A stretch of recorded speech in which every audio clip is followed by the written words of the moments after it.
What is happening, DeRosa Insiders community? My name is Matt Faircloth, and this is the Cash Flow Digest Show. Thank you for watching this program. We're going to be talking all kinds of real estate shop today, all things cash flow, how you guys can generate more cash flow in your life and in your businesses and take your real estate business to the next level. We've got a phenomenal guest today. We're going to be bringing in someone who's going to be talking about just everything from just finances and the ways to kind of build wealth long-term, incorporating tactics like real estate, but also incorporating other things into your portfolio, and really about just perhaps getting professionals to help you. That's what, in some ways, what DeRosa does is helps people place passive investments in real estate. That's the arena we're in. We're going to talk to somebody today who has a more overarching approach that helps people place dollars in all kinds of different things so that they can build their wealth, because you could just go up and try and figure this out on your own. But it's very important, I think, to have professionals that know what they're doing. Like I said, DeRosa Group that know real estate, and folks like our guests that know overall financial planning and help you achieve your overall wealth goals.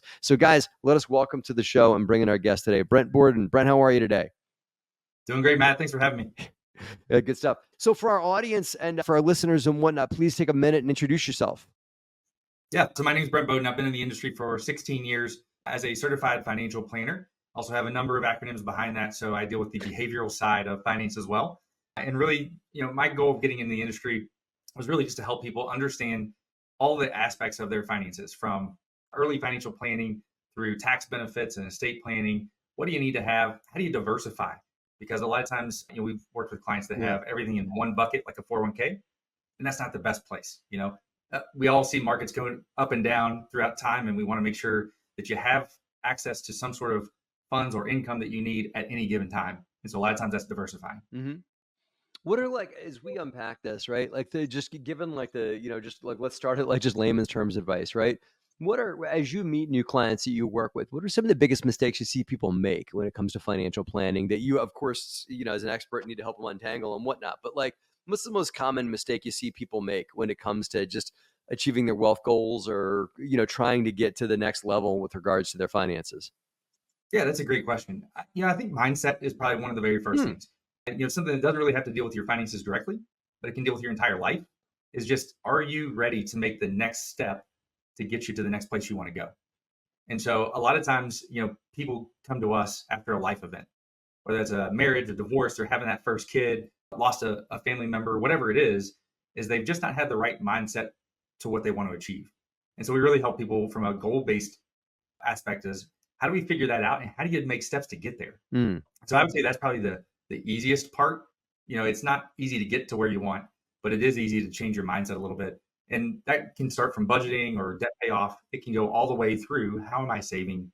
Am I saving? And have I started early enough? Yeah. And obviously, time is one of our best proponents. And if you can start early, you got more time on your side to be able to achieve what you want. I got to tell you, some folks that I talked to, Brent, for the first time, and this is just friends and family even go there, but also potential investors and that kind of thing, I'll ask the simple question. Well, what's your monthly expenses on average? What did you spend on average per month for the last 12 months? 100%. I don't know. Right? Yep. Well, it depends on the month.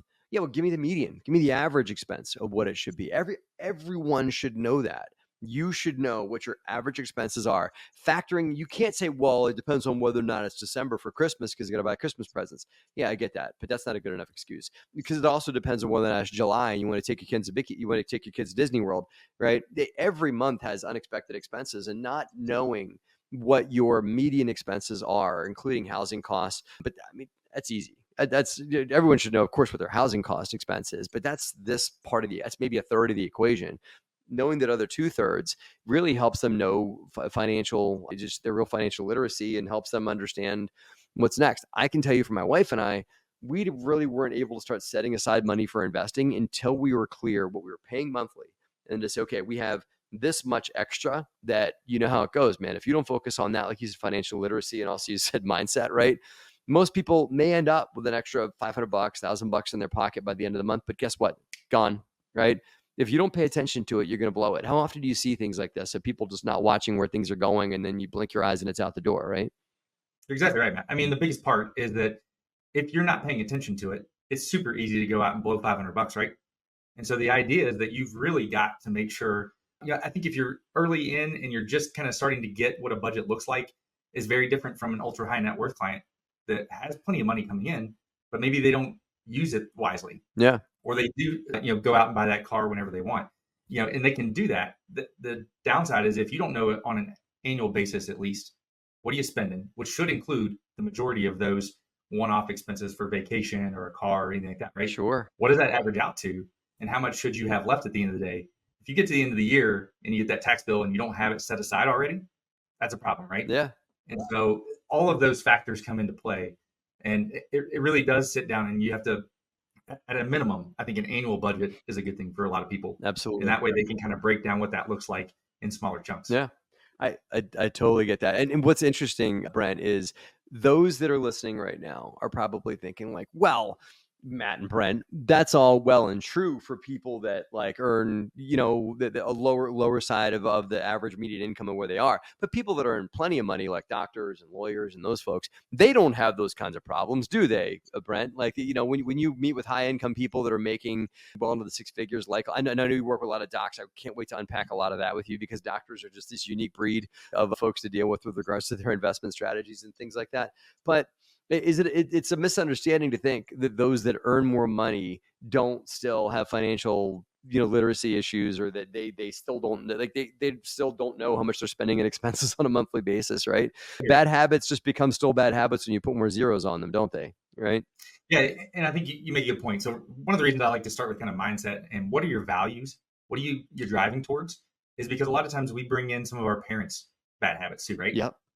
And so you have no idea exactly maybe how to work with money other than what you either saw, maybe you learned something, or you read a couple of books. And all of those can often be competing ideas. And so how do you mold those together for you? And everybody's journey is different. Yeah. And so the great thing that I love about planning is that it allows us to unpack a lot of those. I don't care if you sit down with a glass of whiskey or a glass of wine, kind of talk with your partner, or at least have some ideas and write them down. What are you wanting to achieve? And then you can start to change your mindset of how you get there. Yeah. And so those are the first steps of financial planning for a lot of people, is just kind of sit back and understand where you're at. And that can be for somebody who isn't making the kind of money they want today, or it can be for ultra high net worth. And a lot of times you get in these cycles where you haven't looked at your finances in 3, 4, 5, 10 years, and you're just spending what you're bringing in. And you're not thinking about the future at the moment. Yeah. Yeah. And that's a lot of times where we see people is how do we get you back on the path? Yeah. So that you can have financial success. Absolutely. So you had written you've written a book recently, or maybe a while ago, about tell us a bit about the book, why you chose to write the book, and tell us about the book, why you choose to write it, and the feedback you've gotten so far on it. Yeah, absolutely. So I wrote the book about a year ago. It was published. The idea probably started a little over a decade ago. I've been working with medical professionals most of my career, mostly because I have a lot of friends, family that are kind of in that medical field. And a lot of times they're high debt coming in, but they're going to make a ton of money. And so how do they structure that right? How do they get things paid off and kind of on the right path? And so the book that I wrote, Physicians Financial Checkup, was basically what are the steps you need, the building blocks to get to financial success. A lot of those are very similar for business owners. It's a lot of the same type of advice. The idea is this is broken down a little bit more for high debt, because that's where most of the doctors come from. And there's not a lot of financial advisors out there that have a niche in working with medical professionals. There's over 1 million doctors in the US, 22 million healthcare employees, and there's only about 270,000 financial advisors. I can tell you that not all of those are professionals in medical or business owners, right? There's probably very few. And so using kind of the experience that I've built up and a lot of those same questions that keep coming up, the idea was, how do you talk to those people? And there's a lot of niche things they can do because of the amount that they're going to make, but making smart decisions and mapping that out for them helps achieve success even earlier than what they would have experienced on their own. Yeah. So going into the doctor in America is one of these unique financial animals, right? That, likely earns a good bit. And as they should, man. A lot of these folks are out there saving lives every day, right? So God bless doctors. They had to go to school for a very, very long time to get where they're at. And that. So they should earn a lot of money. Let's just say that, right? A lot of people should earn more than they do, but doctors certainly, should earn plenty of dollars. But on top of that, doctors almost always have a financial burden, unless they just came from a ginormously rich family. They're likely graduating from medical school into a world where they're going to have a big student loan, right? What is Yep. what do you typically advise the medical professionals that you work with to do with that student loan? Is it like, are you doing like, for what I've seen people that don't have the student loans that doctors do, like get that paid down, because then you can take the money you were paying it down with and invest it into other assets and things like that. What do you typically advise a doctor to do with this major, use the word albatross or whatever it is, just financial obligation that they have for their student loans? Yeah. So there's a couple of issues there, right? As you talked about, they're in school for a lot longer than most professions. Yeah. So when we talked about time, they're already behind the eight ball. The amount of time that they have is lower. And so we got to kind of do this on a quicker basis, right? But a lot of times they also don't have any financial literacy training. So you think about a doc who's coming in, they're maybe mid 30s, just starting their career, a couple $100,000 of debt. They've lost time. We know they're going to make some decent money, but how do they accomplish both? It really requires a balancing act. Part of that is you don't want to leave free money on the table. And this probably goes for everybody. Yeah. If you have a match at work, 401k, 403b, whatever it is, make sure you're at least putting that money in because you're getting free money from the employer for the work that you do. So obviously you want to balance that with how do you pay things off quicker? Kind of the magic bullet is have a plan. I'm a bigger fan of what's called the avalanche method. So the avalanche method basically says pay your highest interest rate debt. Try to get that paid down first. Yep. It's a little bit more mentally taxing. If you look at Dave Ramsey, he calls it the snowball method. And what they do is pay off your small ones first. I don't need to pay off a small 0 interest loan, right? That one's okay. But that 12 or 20% credit card, I need to get that thing paid off quick. And so understanding how debt works is really a big part of it, is you want to pay off those high interest rate ones, get them paid down quick.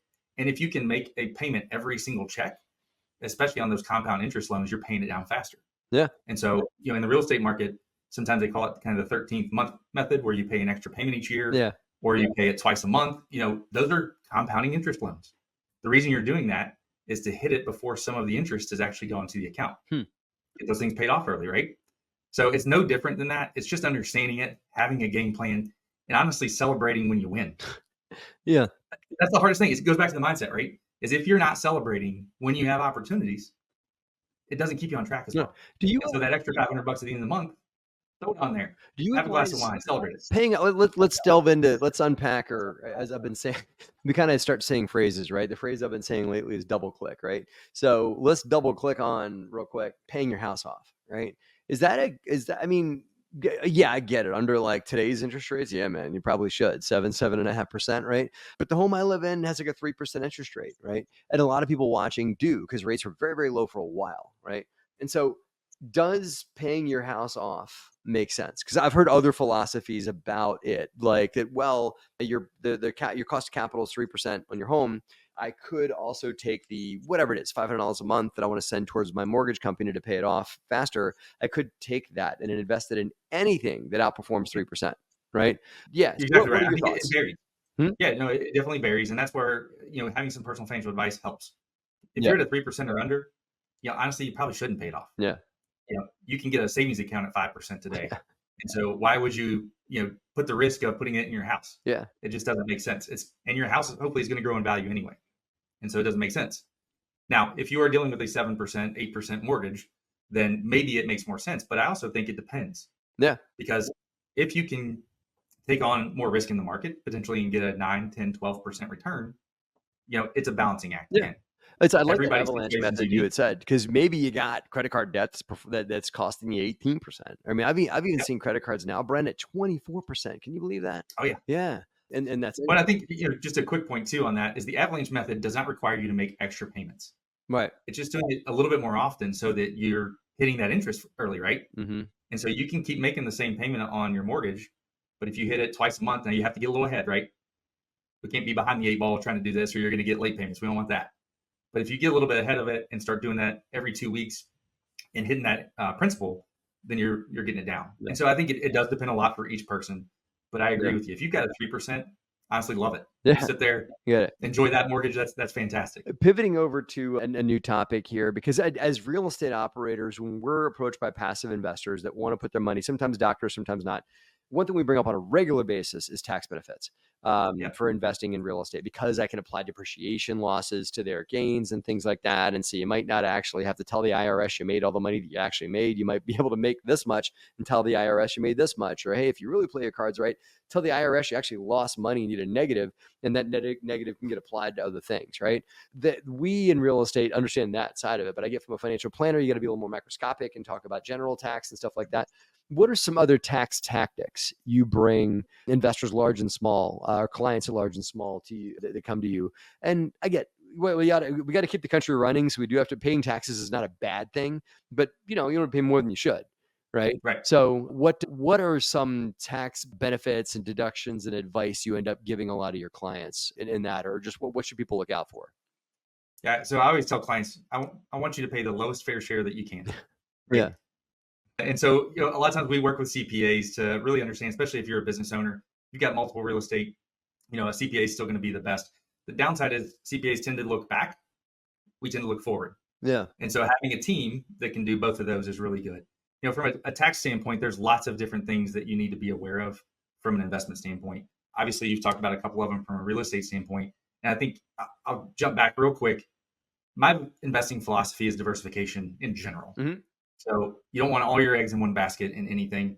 I think that includes having 401k or IRA money, having as much in a Roth, hopefully, as you can, because I don't believe taxes are going to go lower in the future. And then having non-qualified assets that you can access at any point. Now, especially from a non-qualified standpoint or a brokerage account for a lot of people, is there's going to be taxes that are pushed through in that.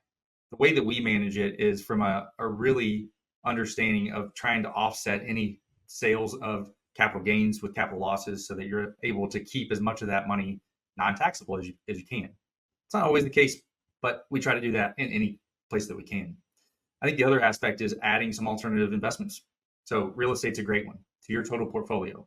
We also look at private credit, hedge funds, farmland, all kinds of things that have deductibility off of your account. Oil and gas, I think I don't invest in oil and gas, but I've heard oil and gas has some tax benefits as well too, correct? It can. It's also really interesting from a volatility standpoint. Sometimes getting out of it's not as easy. So we kind of, for every individual client, we will balance the liquidity need, the income need with what you have. Yeah.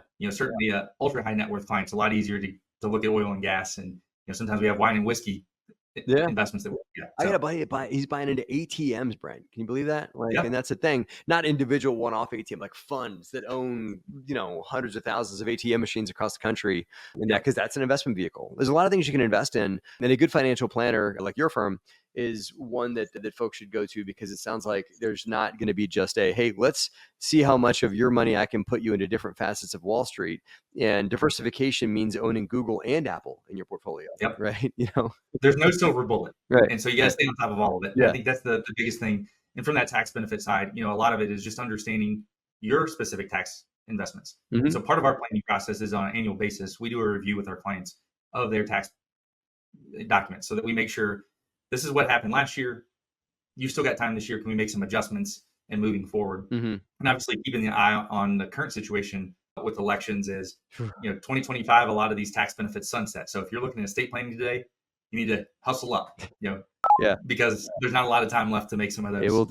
No matter who gets elected, it's going to change. Right. That's right. Yeah. So now, and let me ask you to just kind of like, I wouldn't dare ask you about the election or whatever. Let's just put that away in that. But let me get you to pull out your crystal ball here and tell me. I just love crystal ball questions and stuff like that, because who knows, right? Let's just hear what Brent thinks. Where a lot of things have changed in the world in general. There's been disruptors. There's been all these kinds of things come in. Obviously, our industry at real estate investing has changed a lot. Let's look forward the next 3-5 years, right? Where do you see the financial planning world change? Do things like AI come in and help out and to help your industry become more efficient? Is there where do you see the financial planning world change over the next, say, 3 to 5 years in the very, very changing world that we have in front of us today? Yeah, absolutely. I think the amount of information that you get is obviously changing at a rapid pace to where it was when I started 15 years ago. Mm-hmm. And so you have to incorporate that. Whether that's AI, which I think is not going to take away the human advice element, especially from a customized standpoint. But we saw, 10 years ago, robo-advisors started. The downside is that everybody's portfolio looks the same. If you're a moderate investor, it's going to look like your neighbor down the road. we don't think that's the direction where things go. And so we are incorporating some AI in the background that helps us be more efficient as advisors. So whether that's gathering data, being able to see that at a faster pace and boil it down to what we want for our clients, I think that's going to be a huge benefit over the next 3 to 5 years. Taking the mundane aspects of financial planning, data entry, all that kind of stuff, we're going to be able to do that much faster. Yes. And honestly, when we do that tax software, we use a company that uses some AI in the background to see what's happening within tax software. So, there's a lot of benefits, I think, in AI that's coming. Yeah. The thing is, service industry has been growing at a rapid pace, right? And so I don't think the service industry necessarily gets altered by that. It just changes how the service industry works. And so what we're keeping an eye on from an investment standpoint is, where can AI make efficiencies better? And how can you invest in those type of opportunities to be able to produce it? So obviously you've seen NVIDIA the past year or two, it's just been a rocket ship from a stock standpoint. For now. And honestly, if you just held that, you'd love it, right? But the downside is there's a lot of companies that are also in that AI market. And I think knowing the small players sometimes have more upside in knowing where those are going to go. Yeah. And so that takes a lot of data research and boil it down. And are you willing to take that risk? Yeah. Because obviously with investing, there's always option of loss, just like real estate. Yeah.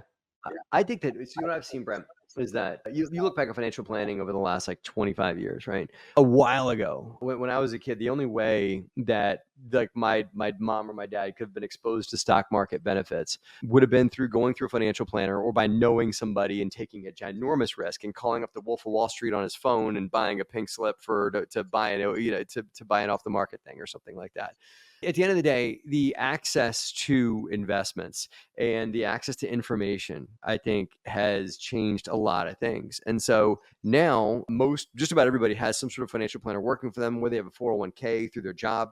There is certainly a financial planner you can access that runs that 401k. They can give you some advice.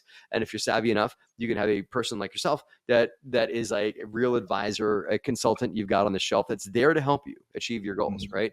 So the access to help is more at our hands, and also the access to information is more at our hands. So like you said, NVIDIA, people that don't own stock at all, like they could go walk up to the roulette wheel and go buy some shares of NVIDIA off of E-Trade, but they're way better off talking to the financial advisor about NVIDIA and hearing about other companies that use that, as you said, maybe rising dark horses behind NVIDIA that may end up growing just as fast, if not faster, than NVIDIA has, right? That information would have been 20 years ago, would have been 100% insider trading information nobody would have had access to. But because you and I have the magic internet box and Google and everything like that, that you and I could very quickly, if I just go online right now, say, who are the competitors to NVIDIA? Okay, let's pull up their stocks, look at their charts. Within an hour, you and I could become pretty good, not use the word experts, but we could become versed to make a good decision with my financial planner at my side. Secondly, you throw in information that are non-stock related things. Back in the day, to invest in things like real estate and whatnot, yet again, you had to know somebody. A lot of times real estate stuff ended up getting traded at country clubs and everything like that. And you were in the air quote, good old boy network, right? That network's really, it's still there, but it's become way less prevalent. It's in a lot of ways gone, because you can find out about investing in everything you listed: alternatives, oil and gas, as you had said, real estate, ATM funds, or funds, like you said, for crazy stuff like buying a portion of a whiskey company if you want, right? Yep. You can do all those things, and they're more prevalent, more accessible because of the internet, because of the prevalence of information in the world. So I think the financial advisors are going to be really folks that are going to be able to kind of break out their binoculars and help someone with, yes, this is how we balance it. I hate to say this just because in America, we don't teach people how to do this. This is how you balance your checkbook, client, and this is how you save some money and pay the bad bills first and like you said, avalanche method and all those things, right? So financial planners, I think, are going to become more overall macroscopic financial consultants for people, and not just someone that I go to when I want to buy some stock, or when I invest for retirement, or when I want to invest for my kid to go to college. I think that your industry is going to become more of a holistic macroscopic service company that's going to help me, balance my checkbook. Make sure I'm not paying more than I need to in my bills and everything like that. Maybe companies like yours offer micro bookkeeping services or something like that, right? And then go all the way out. And maybe there's services your company could offer. They're outside of Wall Street. They could advise to say, I like for your portfolio, I like self-storage. And I think you should look into self-storage facilities. Here's some people that I know of that I've vetted and that I like and everything like that. I can make some introductions to you if you'd like. What are your thoughts on that, about the evolution of the financial planning industry to become more of a macroscopic service to folks, not just here's how to buy stock, but here's how you really achieve wealth and financial freedom? Yeah, I think the visionaries of what we do started, back 50 years ago and saw that people needed more advice. And so that's really the reason I got in the industry. Good way to say it. Was to be my client's CFO. I like when a client calls me and says, hey, I'm looking between this option to buy a house. I've got a couple different buckets. Where should I take it from? What's the best use of money, right? Because then we're ingrained in what they're doing. They understand that we kind of have this macro vision of what that looks like, but we also have a micro vision of their personal finances. Yeah. And so I think, for our industry to be there, we are turning into more service and less stockbroker. Yeah. You don't call us up anymore and say, hey, can I buy X number of shares of whatever? For most people in our industry, that's pretty much dead. Yeah. And so a lot of it really is turned toward how do we give you the advice, the tools to manage what you need and do it efficiently. And so our firm is great on that. We're on the front end of the tech side anyway, but we have that human advice element that I think is really unique. And we're national. And so we really bring in a lot of those pieces to the puzzle to be able to make sure that everybody's getting the right advice at the right point they need it. Yeah. That's the other thing too, is it's not just access to it, it's access to when you need it. I will say the one downside of being able to Google everything is there's misinformation too, right? It's not all facts on Google. You kidding me? Yeah. So does that apply to me? Right. I don't know. Yeah. Right. Right. That's unfortunate. You probably have to detangle. Like when one of your clients probably leads in with like, well, I saw this online. I watched a YouTube video about, or I saw this one article about, or something like that. Yep. You're like, okay, let's bring it back down. Okay. Send it to me so that I can check it. Yeah. I will fact check that for you. Thank you. That's right. Cool. I also commend you, by the way, just to underscore something. Not many financial planning firms that I talk to will say that they're using AI on their back end, artificial intelligence, to make things more efficient in their company. The fact that your company is doing that makes you guys a lot more cutting edge than a lot of other firms that are out there. Just a couple. Yeah, it allows us to deliver the level of service that clients want in a much faster and more efficient way. And so there's no reason to shy away from it. I actually spent some time in the old bank world. Mm-hmm.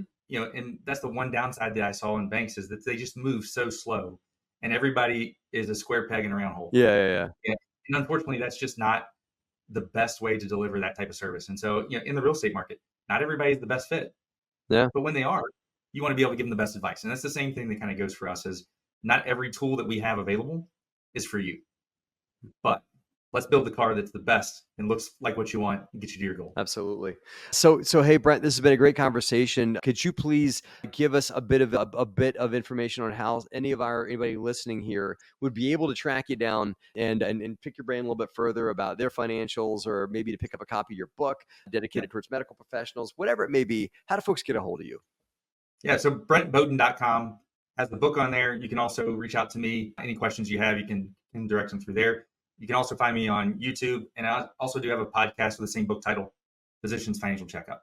BrentBoden.com. And guys, everybody take a moment and listen to the Physicians Financial Checkup. Listen to that podcast. Tongue twister. Yep. And go to BrentBoden.com, pick up a copy of the book, and they can contact you and access your firm on that website as well, correct? Yep. Great. Guys, plenty of financial advisors out there. Not many that I hear of are on the cutting edge and are really looking at finances more holistically and everything like that. So Brent, thank you for your conversation today. I really enjoyed having you on the Cash Flow Digest in today's conversation. Matt, it's been a pleasure. I appreciate it. Cool. Thanks. Guys, there are so many choices you have on financial planners and everything like that. And so I recommend that you guys choose wisely. Talk to folks like Brent to make sure there's an alignment in your goals and everything like that. We're not in a world now where you have to pick what's in front of you. You can do plenty of research and pick firms that are out there to do good and to help you really achieve real overall growth as Brent's firm does. So guys, everybody go to BrentBoden.com to hear more about his firm.